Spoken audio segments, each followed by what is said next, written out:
I feel like the past 24 hours has just been a complete nightmare. 104% on imports coming from China. 104%. And that means my small business that I put everything into is fucking done. I quit my corporate job about a year and a half ago to chase my dreams. I designed and launched a kids fitness brand, and it was going great. I paid fair wages. I built relationships. And then overnight, the cost just more than doubled. My margins were gone. You know, my business doesn't pay for a yacht or a private jet. It pays for our daughter's swim classes. It covers groceries. It helps with babysitters for date nights.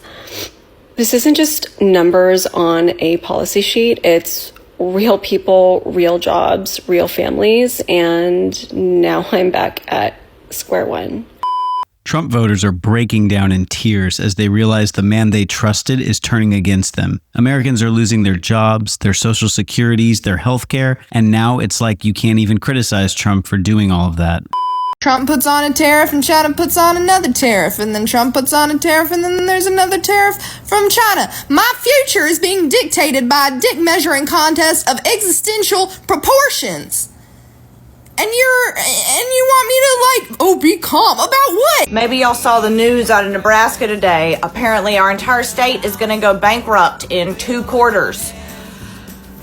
Me and my husband owned a cattle ranch here, and I can confirm that all of the cattle ranchers here overwhelmingly voted for Trump. We support him. We voted for him. Something like 70% of our entire workforce is undocumented immigrants, and they straight up are not showing up for work anymore. They have all either fled the country, fled the state. They don't want to get raided while at work, so they have just moved on to work somewhere else. And straight up, we are gonna go bankrupt now. We are gonna go bankrupt. And we voted. We knew that the immigrants would get deported, and he was coming after immigrants, yet we still voted for it. Overwhelmingly voted for our own demise. I was talking to my husband last night, and I have to admit that it seems a bit foolish now when you think about it like that we voted for something that is now putting us directly out of business. My name's Kelly. I'm in North Carolina. I can't believe these fucking motherfucking stupid fucking idiots voted for this motherfucker and all these fucking oligarchs, and my life fucking is miserable right now, and I fucking hate it all, including every single fucking person that voted for this orange fucking Cheeto motherfucker. Thanks for letting me vent. Okay, so I'm a nurse in a border town, and this video is for other nurses, doctors, CNAs, respiratory therapists, whatever, who work in border towns. If you see ICE at your hospital, you don't have to tell them fucking shit. That is your dojo. The same way that the cops don't fucking run that shit either. And if they demand things of you and they don't have a warrant, they can fuck off. That's the same attitude we're having with ICE, okay? I don't know fucking anybody's immigration status, and I am never going to ask because it doesn't fucking matter. And if you show up asking questions about one of my patients, I'm so sorry, they signed AMA papers and they left 30 minutes ago. I heard they were going downtown. I will go to jail before I ever fucking let them take one of my patients. One time I show up, I had a 15-year-old girl from the Middle East, and they tried to go in her room without me. And I told them, if you fucking go in that room, I will make sure every single one of your superiors knows about it. Because I know what you motherfuckers do to little girls. Guess who didn't fucking go in that room? That guy. It's your dojo. It's your dojo. And you have a duty to your patients to keep them safe. And that extends beyond their medical well-being. It's not ICE versus immigrants, ICE versus undocumented folks. It's ICE versus everybody. Because those are your fucking neighbors. That is your community. And if you are going to let your community be terrorized, then you shouldn't be in healthcare. And in fact, you probably shouldn't be in that community. That's the energy we're bringing to the table. We are protecting our own We are protecting our folks. We are protecting our patients. And if I see any of y'all acting weird, ooh, you are going to get called out so fucking fast. You're a healthcare worker, not a cop. The president sent federal agents to arrest a man for speaking. Don't get lost in anything else. The rest of the story.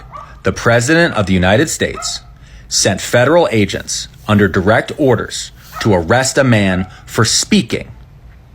That people are getting all tied up in citizenship and visas and green cards and all this other. The president of the United States sent armed federal agents to arrest a man for speaking at a protest, and they are now trying to deport him from the United States. Do not get this messed up. Again, they're going to be like, oh, but he's supporting the president of the United States. Sent armed federal agents to a man's apartment, ripped him from the arms of his pregnant wife, threw him in a van, drove him across a river, tossed him into an ICE detention facility, then flew him halfway across the country to hide him deeper inside of the ICE deportation system. So that way his lawyer and his wife, who was 8 months pregnant, could not find him, all because he spoke at a protest. The president of the United States did this. And then the president of the United States has tweeted, along with members of his administration, along with his allies, along with his donors and others, that this is just the first one.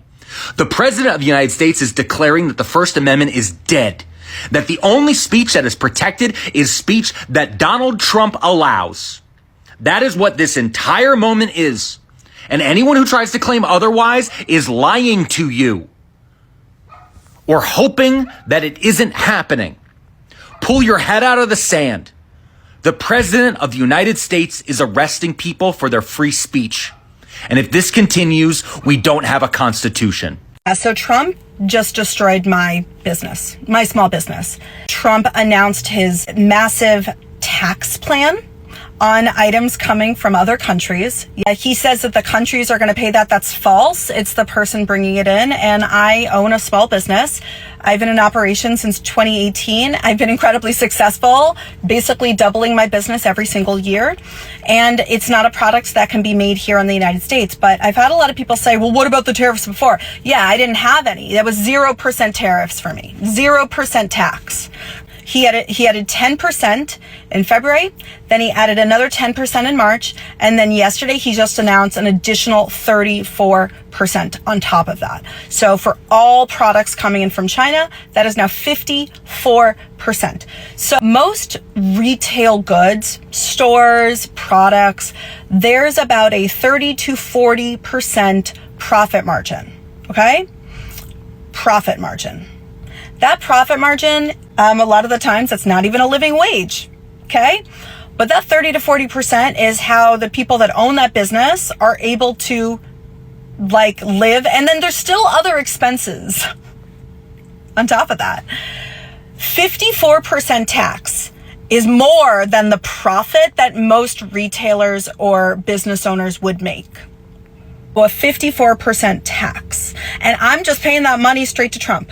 The state of Nebraska has fucked around and found out as they are ready to go bankrupt in the next 6 months. Their state's economy relies heavily on agriculture, and over 70% of their workforce is from undocumented immigrants. Knowing this, they voted for Trump, hoping that he would get rid of the undocumented immigrants. And now they are severely understaffed across the entire state, unable to find enough workers to replace the undocumented immigrants who supplied their state with enough workforce. This is the find out stage of fuck around and find out. In the next 6 months, the state of Nebraska will be entirely bankrupt, unable to support itself, and be looking for a bailout from the federal government. All because they let their racism and hate towards immigrants be more important than their economic livelihoods. There's nothing to feel bad about here. They voted for this. They knew exactly what they were voting for. Now they have what they wanted. Let's see how it turns out for them. I never want to hear that Republicans support veterans ever again, because this week, Senator Duckworth, a combat veteran who lost both of their legs when their helicopter exploded, introduced a bill entitled Protect Veteran Jobs Act, which would rehire every veteran that lost their job when Elon Musk fired them. And every single Republican voted no. You cannot pretend that they support veterans when they can continue to fire veterans from their jobs, when they continue to cut funding to the VA, when you fire their doctors, when you fire the veterans themselves. You can no longer say that you support veterans. There's an easy way to support veterans. It's by voting yes when there's a bill that would give veterans jobs. It's by voting yes when veterans need more benefits. So I never ever want to hear again that Republicans support the troops or veterans, because their voting record shows that they only care about their billionaire friends. All right, I hate asking for help. I'm not asking for any handouts, but I'm a small business owner that is directly being affected by the 104% tariff that has been put on China. I import alloy wheels for cars, and I do somewhere in the neighborhood of 10 to 15 containers a year, which is a small business in regards to this industry. At 104%, I am absolutely going to implode and will not last 6 months. So with that said, I'm asking, is there anybody out there that has connections with manufacturing facilities, specifically alloy wheels, either in the United States or outside in these lesser tariffed countries like Mexico, Indonesia, Thailand, India? I need to find another source. I've emailed a lot of these companies and cannot get a response. And I just don't know if it's because I'm a small business or what exactly it is. So if anybody's out there that can help or shed some light, maybe provide some information that would be helpful, I would really greatly appreciate it, because if not, it's just a small business here that's going to go under, and I'll be back to digging ditches again, which I'm not scared to do, but it's a little harder to do with a wife, 2 kids, and at 45 years old. So let me know if you guys have any suggestions. It's very much appreciated. Thank you. Well, not how I wanted to start my 2025. I was just laid off. This is actually the first time I've ever been laid off, so I don't really know what to even do or how to process anything. I just dropped off my laptop. It sucks the most because I seriously was only at this company for 2 months. I literally got this job in October and loved every single second of it. Unfortunately, the company was acquired and a lot of us were let go. Nothing you can do about it, but it definitely sucks. I have no idea what I want to do. I don't know if I want to even keep working for a company or what. I got my real estate license back in early October. I'm like, maybe I should just pursue that. But I also really liked the idea of having like a stable income with a job. I'm also getting married this year and have lots of expenses. So yeah. Just got another letter from Immigration Services. I've made a video about this before, but I'm a U.S. citizen, born and raised in Tennessee, went to college at University of Kentucky, met my husband there. He's an immigrant. He moved over to the U.S. for college on an athletic scholarship from England. We've been married almost 3 years now. We're coming up on 3 years. So you would think he is well on his way to achieving his citizenship, or at least having his green card, right?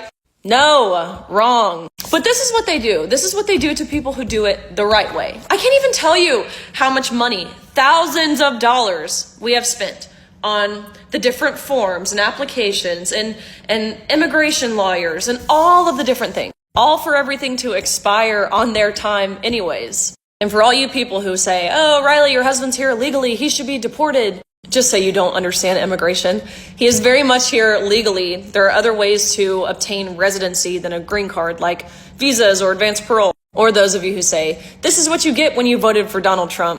Obviously, my husband can't vote, but if he could, he would have voted for Donald Trump. Change is coming with the current administration, but he has to undo everything that the former administration has done to our immigration system, both legally and illegally. I'm so dead ass. How are people still functioning? How are y'all doing it? I go to the grocery store Nobody's in there having a freaking come apart. And I'm like, I want to scream right here.